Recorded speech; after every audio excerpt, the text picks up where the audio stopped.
Hi friends, welcome to Roja's cooking. இன்றைக்கி நம்ம சேனலில் சூப்பரான ரொம்ப ஈஸியாக செய்யக்கூடிய ரொம்ப டேஸ்டான ஒரு குழம்பு, மீன் குழம்பு தான் செய்ய போகிறோம். விலை மீன் குழம்பு. வாங்க இது எப்படி செய்கிறதுன்னு பார்க்கலாம்.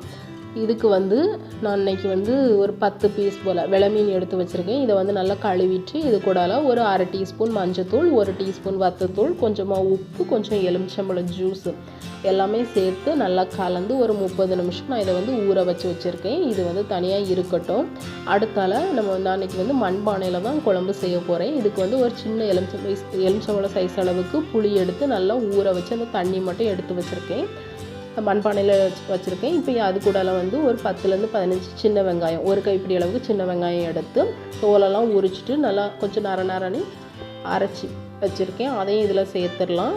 அடுத்தால இது கூட ஒரு 1/4 மூடி தேங்காய், அதாவது ஒரு அரை மூடியில் பாதி தேங்காய், 1/4 மூடி தேங்காய் எடுத்து நல்லா பேஸ்ட்டாக அரைச்சி வச்சுருக்கேன். அதையும் நான் இப்போ இதில் சேர்த்துருந்தேன். அதுக்கப்புறமா இதில் தக்காளி சேர்த்துக்கலாம். இன்றைக்கி நான் 2 தக்காளி சேர்த்துருக்கேன். இதை நல்லா பொடியாக கட் பண்ணி வச்சுருக்கேன். அதையும் இதில் சேர்த்துடலாம். அது கூட ஒரு 3 பச்சை மிளகாய் 2 லைட்டாக கீறி வச்சுருக்கேன். அதையும் சேர்த்துட்டு அதுக்கப்புறமா மாங்காய், காஞ்ச மாங்காய் சேர்த்துக்கிறேன். இது சீசனோட மாங்காய் வாங்கி நல்லா கட் பண்ணி காய வச்சது. உங்கள்கிட்ட ஃப்ரெஷ் மாங்காய் இருந்தால் அதையும் நீங்கள் சேர்த்துக்கலாம். அடுத்தால மல்லித்தூள் சேர்த்துக்கிறேன். 4 டீஸ்பூன் போல் மல்லித்தூள் சேர்த்துருக்கேன். அதாவது அந்த டீஸ்பூன் நிறைஞ்சி எடுத்திருக்கேன். 4 டீஸ்பூன் போல் சேர்த்துருக்கேன். அடுத்தால இது கூட 2 டீஸ்பூன், அதேமாதிரி நல்லா நிறைய எடுத்திருக்கேன். 2 டீஸ்பூன் வத்தத்தூள் சேர்த்துருக்கலாம்.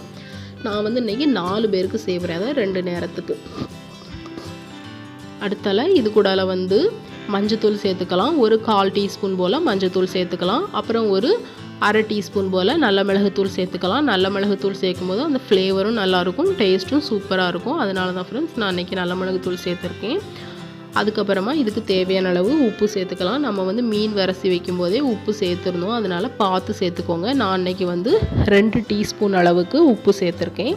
அப்புறமா பூண்டு நான் ஒரு முழு பூண்டை எடுத்து தோல் எதுவும் உரிக்கலை, லைட்டாக அந்த உரலில் வச்சு அப்படியே லைட்டாக க்ரஷ் பண்ணி அதை மட்டும் இதில் சேர்த்துக்கிறேன். ஒரு பூண்டு சேர்த்துருக்கேன். அப்புறமா இதில் எண்ணெய் சேர்த்துக்கலாம். நல்லெண்ணெய் சேர்த்தா, நல்லெண்ணெய் தான் சேர்க்கணும், அது ரொம்ப டேஸ்ட்டாக இருக்கும். 4 ஸ்பூன் அளவுக்கு நல்லெண்ணெய் சேர்த்துருக்கேன். ஒரு 3லேருந்து 4 ஸ்பூன் நல்லெண்ணெய் சரியாக இருக்கும். அடுத்தால எல்லாத்தையும் கலந்து விட்டுட்டு நம்ம கேஸ் ஆன் பண்ணி இதை வச்சு நல்லா கொதிக்க வச்சிடலாம். இப்போ நல்லா கொதிக்க ஆரம்பித்ததுக்கப்புறமா இதில் கொஞ்சமாக கருவேப்பிலை சேர்த்துக்கிறேன். அந்த குழம்பு கொதிக்கும் போது கருவேப்பிலை சேர்த்தா நல்லா வாசனையாக இருக்கும். அதுக்கப்புறமா ஒரு 2 நிமிஷம் கழித்து இதில் மீன் தலை சேர்த்துக்கிறேன். மீன் தலை நீங்கள் சேர்க்க மாட்டிங்கன்னா பச்சை வாசனை போனதுக்கப்புறம் மீன் சேர்த்துக்கோங்க.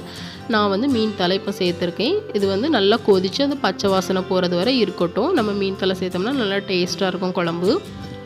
அப்புறமா இப்போ நல்லா பச்சை வாசனை போனதுக்கப்புறமா இதில் மீன் சேர்த்துக்கலாம். மீன் சேர்த்துட்டு கலந்து விட வேண்டாம். அது நல்லா கொதிக்கட்டும். கொதிச்சதுக்கப்புறமா அந்த தீயை நல்லா குறைச்சி வச்சுக்கோங்க. கொஞ்சம் சிம்மில் வச்சு இதை ஒரு 20லேருந்து 25 நிமிஷம் நல்லா சிம்மில் வச்சு கொதிக்க வைக்கலாம். அந்த எண்ணெய் மேலே பிரிஞ்சு அந்த மீனெல்லாம் வெந்து வரும். அது வரை கொதிக்கட்டும்.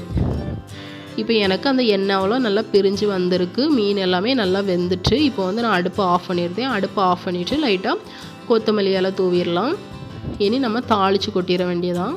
அடுப்பை நான் ஆஃப் பண்ணிவிட்டேன். அடுத்தால ஒரு கடாயில் கொஞ்சம் நல்லெண்ணெய் சேர்த்துருக்கேன். இதுக்கும் நான் நல்லெண்ணெய் தான் சேர்த்துருக்கேன். நல்லெண்ணெய் சேர்த்து செய்யுங்க, அப்போ நல்லா டேஸ்ட்டாக இருக்கும். நல்லெண்ணெய் சூடானதுக்கப்புறமா கொஞ்சம் கடுகு, கொஞ்சம் வெந்தயம் சேர்த்துக்கலாம்.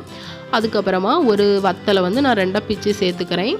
அப்புறம் ஒரு 2 சின்ன வெங்காயம் பொடியாக கட் பண்ணி வச்சுருந்தேன், அதையும் சேர்த்து நல்லா வதக்கிடலாம்.